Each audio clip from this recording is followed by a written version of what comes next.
everybody, and welcome to episode 199 of the Legacy Let's Play series. And welcome to part 1 of our world tour. That's right, this world is so big, it's going to take us 2 episodes to get through the whole thing. We're here in the map room because I want to kind of go through together how we built this world. And today I want to kind of start where it all began. So almost 4 years ago, we spawned into this world in the middle of a spruce forest, and our spawn chunks started very, very simply. I just built a little shack, and I built an iron farm because I knew I was going to need a lot of iron for all of the redstone and the work we were going to be doing. What started off as just a simple iron farm later expanded into a little coastal village on a bay, complete with a turtle farm and a big creeper monolith, so it's easy to spot from the sea.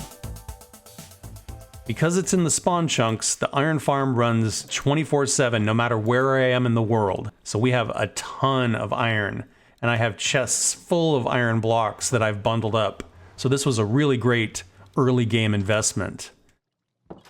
Got this nice village out here that we have yet to do the interiors. Right now it's just kind of empty spaces, but it looks really great from the outside.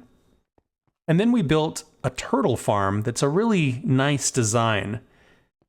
It has some space where the turtles can come in whenever they want, and then we can close them in using this lever so that they lay their eggs, and then when the eggs hatch, they grow up, they drop their scute, and we have a hopper line here that collects that, feeds it over here into our little outpost, and then we can collect the turtle scute. And then we can open it back up and let them go out into the sea and enjoy their turtle lives. After we built the iron farm, we moved down the coast and started work on our first base. The idea with this base was to build a modern structure in the footprint of an old ruin. And I'm really happy with the result. We surrounded our base with farms on one side, and on the other we built a really nice waterfront full of fishermen. The base is primarily white concrete, a really modern structure rising out of the foundation of an old castle. We have a redstone contraption here that opens a 3x3 door. In the center we've got our chair where we would do a lot of our introductions to our videos. And on either side we've got some different rooms. On this side we have a library. We've got a room for our allay. And then we have something of a storage/bedroom where we've got a lot of materials tucked away. On this side we've got our planning room where we put a lot of our viewers' suggestions. We've got our map room with our local map and our world map. And then on this side, we've got our trophy room with a lot of the mob heads, some of the items from some of the stories that we've told, and our dragon egg front and center. When we head upstairs, we pass briefly through the super smelter up to our storage room. And this was a really great space. This is also how we got into the Nether. Our smelter is integrated into the floor, and it's actually halfway between floor 1 and floor 2. Finally, on the 3rd floor, we have a room that is sort of a meeting room, and it contains our Wall of Fame. So these are some of our viewers who have given us build ideas or ideas for our Let's Play series. All the way back to the very beginning, some of my most loyal viewers, people who've given me tons of feedback and great ideas. A couple of new additions. Sasuke Devil gave us the idea to build the Nether Monument, which was a massive build and opened up the jungle for us. Eddie recommended we do the world tour, so he gets up on the Wall of Fame. And then Auntie Nick suggested we do the amusement park, which is what we're going to be doing in the future. I really appreciate all of the people who have been there since the very beginning and who have found the channel over the years.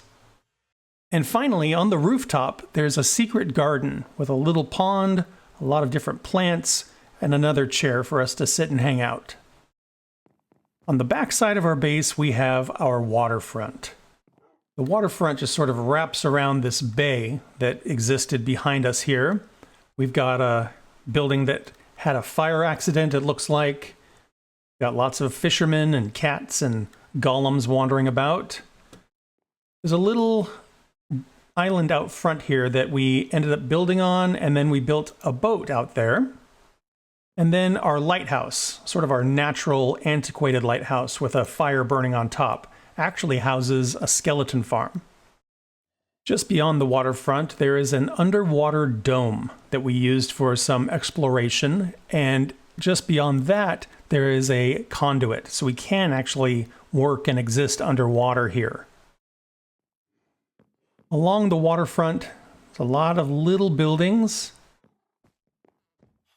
some animals, storage containers. This here, right in front of us, this is the very first building that we built when we arrived here on the waterfront. And at one point, it was struck by lightning and it burned down mostly, and then we rebuilt it. As we come along this way, we've got the dock out here with the boat. We have some animal storage. And then finally out here, we have, just underneath the lighthouse, a skeleton farm. This was an accidental and very lucky find.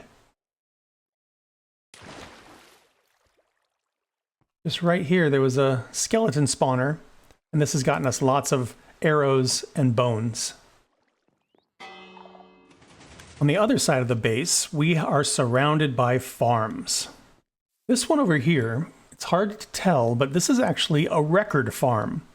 So we have a golem down here and then a skeleton trapped over here, and we can lead creepers into here and then trap them so that they are stuck getting shot by arrows, and they'll drop records and gunpowder.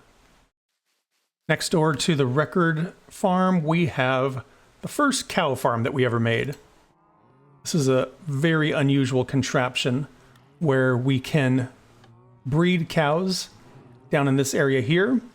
The babies are flushed up there. Once the babies grow up, we can cook them.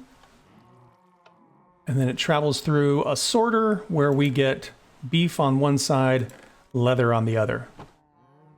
In the center here, I continued the theme of old ruins. So you can see occasionally there are some remnants of buildings from the past. This was our creeper farm, powered by cats. We've got our honey farm. And this was our villager trading hall. This was one of the first buildings we ever built. And in here we have a whole bunch of villagers that give us different trades.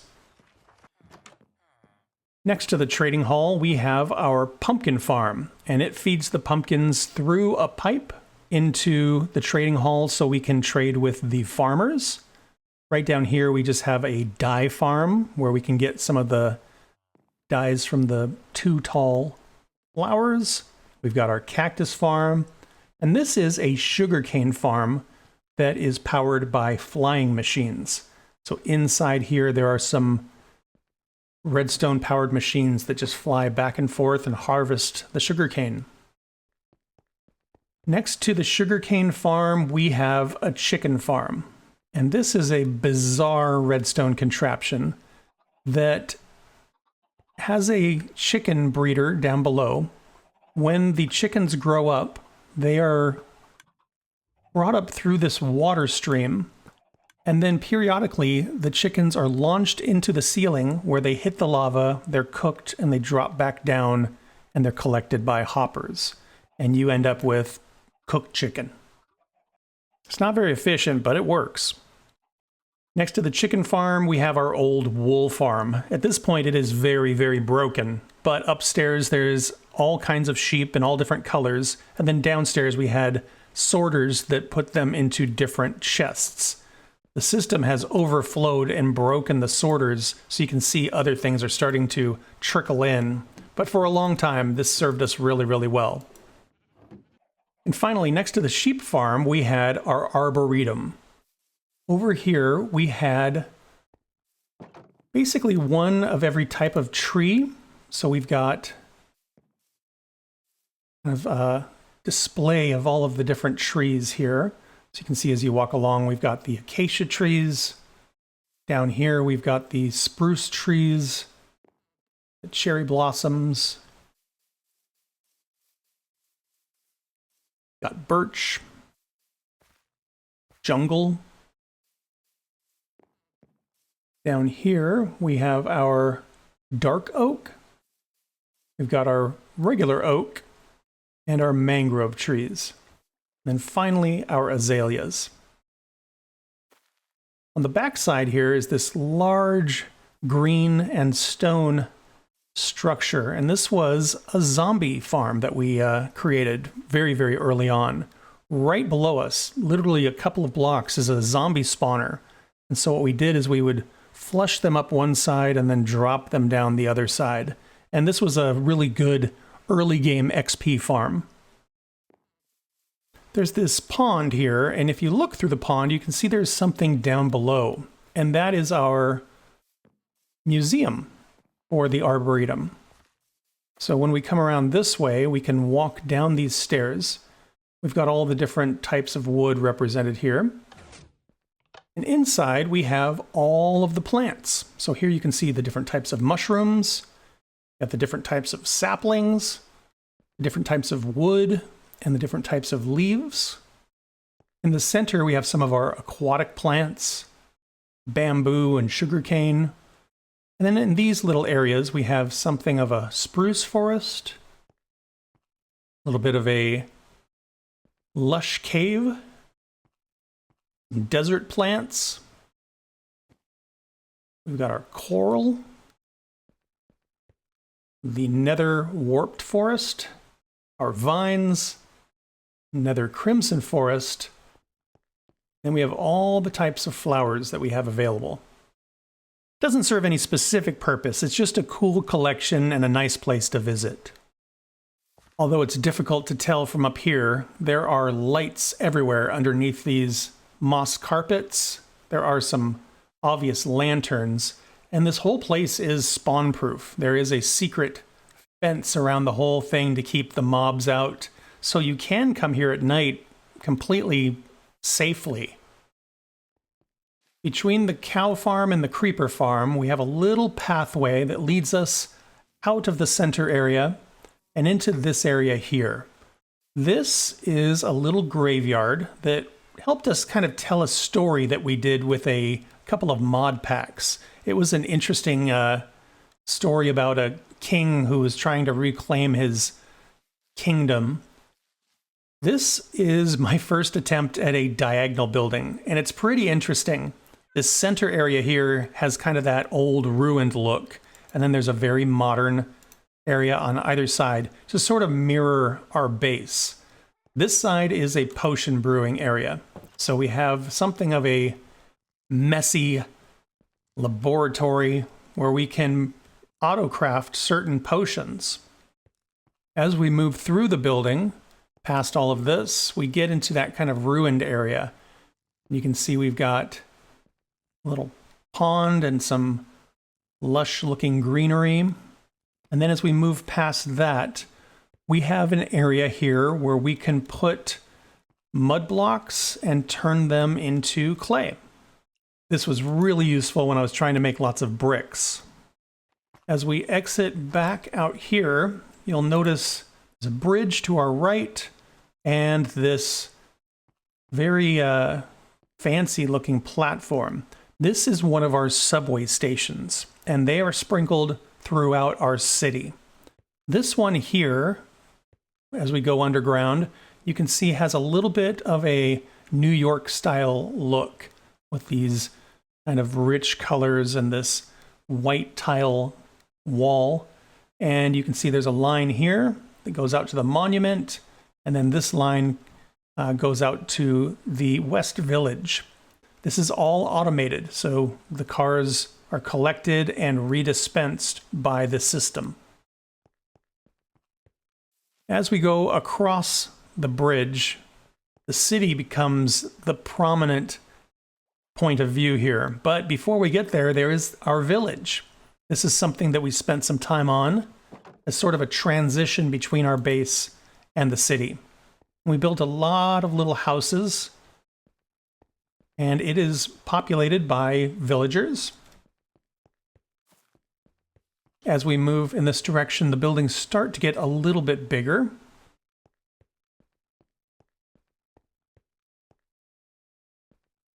Here we've got a nice looking church.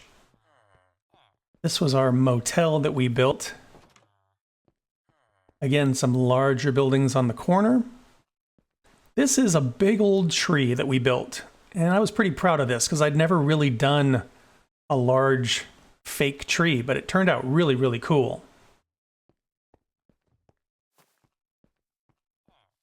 As we walk down the street, this becomes our main drag.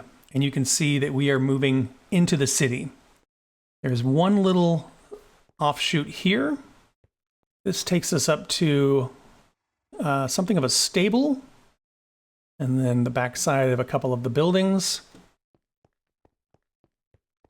And then the buildings start to get very tall as we move in this direction. Here at this intersection, we can come over into this area here where there is another subway station. This one has a little bit of a different look.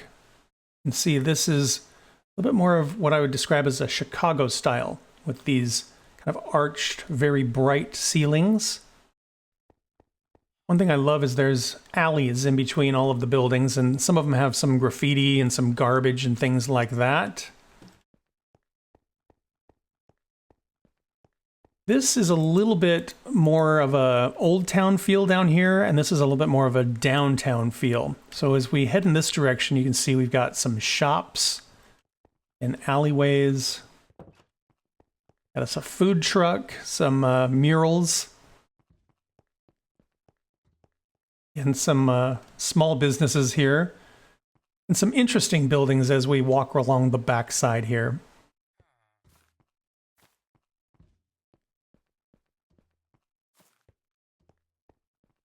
Cutting back up in this direction, there is another street that's through here. And again, we've got some alleyways full of different things.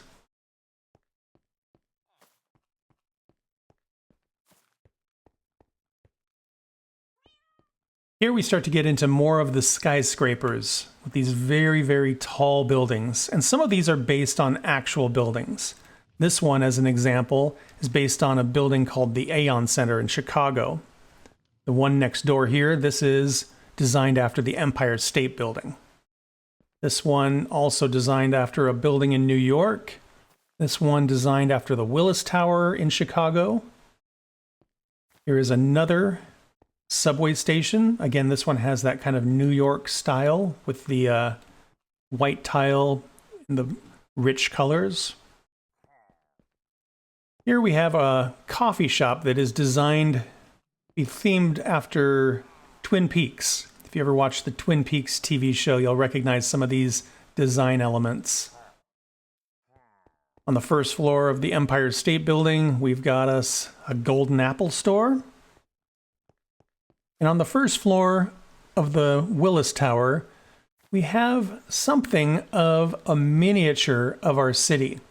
So this is the village here, and then we come down the main drag, and this does a pretty good job of replicating the different buildings that are in the city.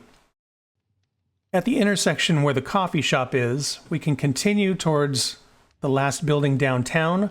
We can turn right, which goes down to the zoo, or we can turn left, and this goes down to something of an entertainment district. Downtown terminates with a little bit of an auto dealership, a couple of cars in there, and then a couple of other buildings. As we head towards the entertainment district, the thing that catches our eye is this monument with a 100 at the top. This was to commemorate our 100th episode. Here we have another subway station.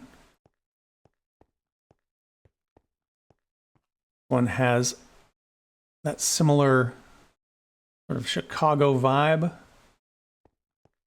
Here we have a building that was designed to mimic The Salesforce building in San Francisco. This was pretty challenging because it's a very strangely shaped building. And right up above it, we have our UFO. Across from the Salesforce building, we have our stadium. This was a pretty massive build as well and required some pretty interesting design concepts. It is not very well lit, and so it does turn into a mob farm occasionally. When you're up close, it's not quite as cool looking, but when you see it from far away, the grandstands are pretty convincing, and we have this nice scoreboard up here. As we move past the stadium, we have a little information kiosk manned by our golem. This massive glass building on the left. And then on the right, we've got a couple of buildings. We have a casino. We have a little bit of a historical building, and then we have a music hall. The glass building is a conservatory of flowers. So unlike our arboretum, this is mainly meant to be decorative. And it is every kind of plant and flower you can think of, arranged in some really nice and very cool ways. With all the particles and everything, it's a neat space to be in, and the glass just makes it feel really kind of special. The casino is an interesting building. It's designed to look a little bit like an old Reno-style hotel. And when we walk inside, really bright, really gaudy, striped walls and all of that. And it says, press your luck, deposit 1 diamond, push button. Back behind this wall, there are some redstone contraptions here that basically do some randomization to determine if you are a winner or not. And then there are some note blocks to indicate whether you won. In front of the historical building, we have another subway stop. This one, as you can see, a little bit of a different look. This is designed to look a little bit more like a Washington, D.C. subway stop. A couple of small buildings, and then this music hall. And the music hall has a interesting redstone contraption in it that makes music. So when you push this button, it starts.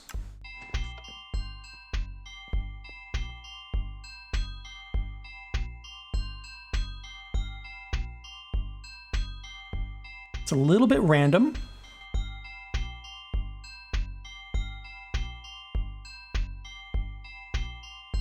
And you can play along.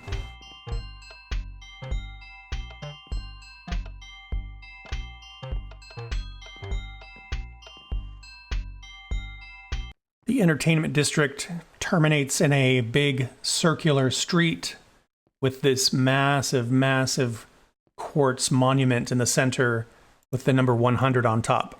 And these all have lightning rods on them, so occasionally they get hit by lightning and they will deoxidize, which is kind of fun. On the other side of the city, we have this archway that leads us to the zoo. As we get closer, we will see these buildings on the side here that slowly get shorter and shorter. And then on the right-hand side, we just have a wall that separates the city from the river.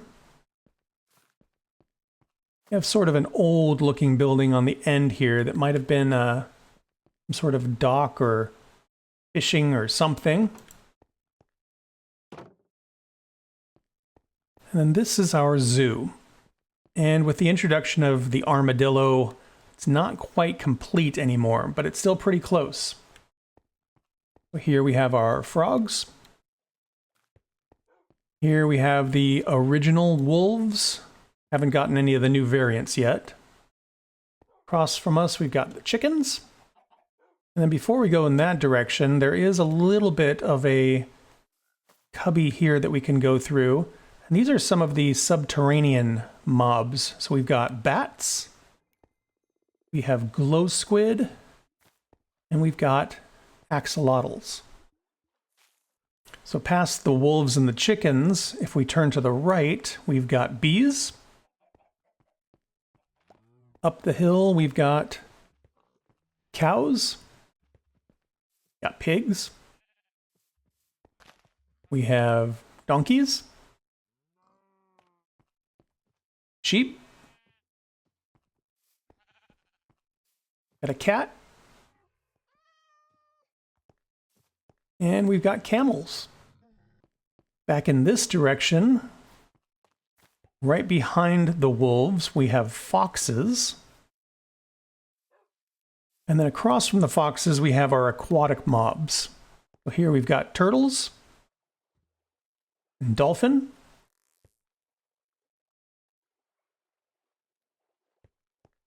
We've got the different types of fish. Cod, pufferfish, salmon, and our tropical fish. Finally, in the back here, we've got squid. We head in this direction. We have our unusual mobs. So we've got the allay, skeleton horse, snow golem, iron golem, mushroom. Nobody here yet. Across from the unusual mobs, we've got some of the snowy and jungle mobs. So, got your rabbits. Got our little zookeeper quarters here with our portal. This is the subterranean mobs. Here we've got polar bears,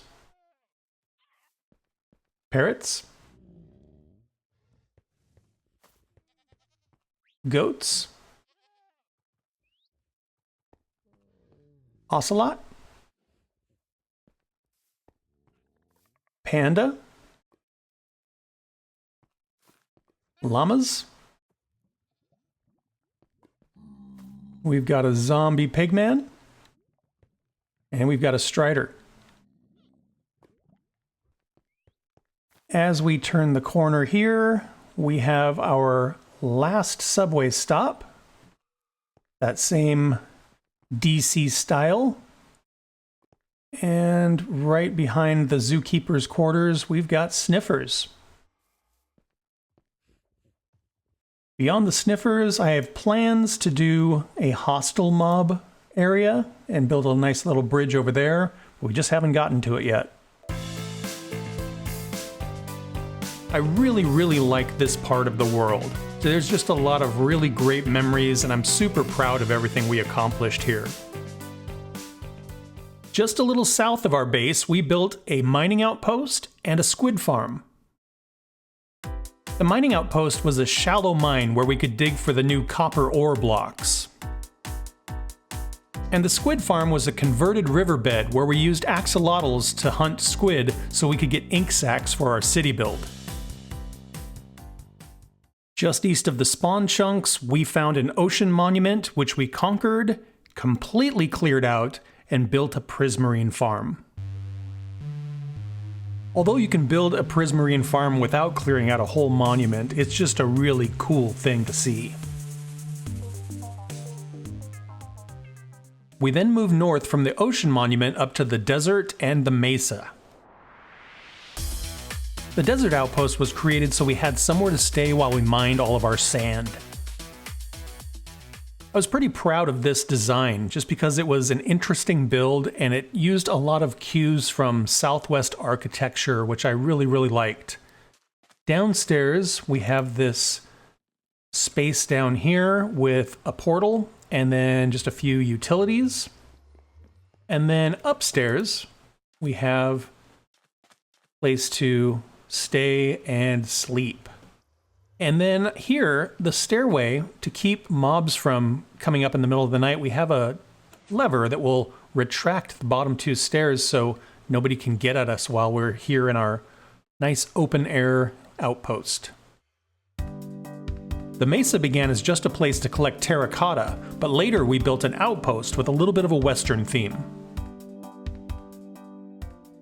With the Caves and Cliffs update, we moved north and we built a mountain temple, and later we built a ship battle.